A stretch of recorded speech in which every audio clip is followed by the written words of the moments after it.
মঞ্চতে কৈছে ভাষণত কৈছে তেখেতে মঞ্চত কৈছে তেখেত এজন মানে অপদাৰ্থ।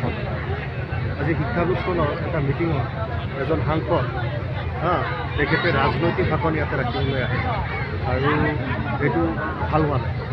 আৰু তেখেতে কি কৈছে আৰু এটা কথা কৈছে ছাৰ, তাৰমানে আজমলে যিবোৰ ব্যক্তিখণ্ডৰ বিদ্যালয় চলাই আছে, বিদেশৰ পৰা পইচা আনি তেওঁ ব্যৱসায় চলাই আছে। চাওক, ৰকিবুল হুছেইনৰ কি হৈছে, আজমল বুলি তেওঁৰ আৱেগ আক্ষেপ কিহৰ কাৰণে? ৰকিবুল হুছেইন ঘৰৰ খৰ্গ কাটি খোৱা মানুহ, তেওঁতো এজন ডকাইত দস্যু।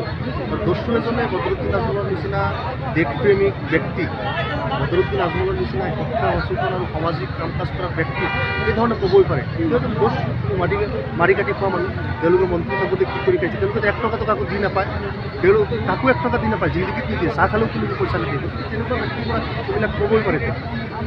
প্ৰাইজ কৰে ছাত্ৰ এই বিষয়টোতো আপোনালোকে দেখিছে যে ছাত্ৰৰ লগতে শিক্ষকৰ অভাৱটো আমি বিভিন্ন সময়ত বিধানসভাত এইবেলি কিছুদিন আগত ৰিক্ৰুটমেণ্টত আমি শিক্ষকসকলৰ ঠাইত পাইছোঁ।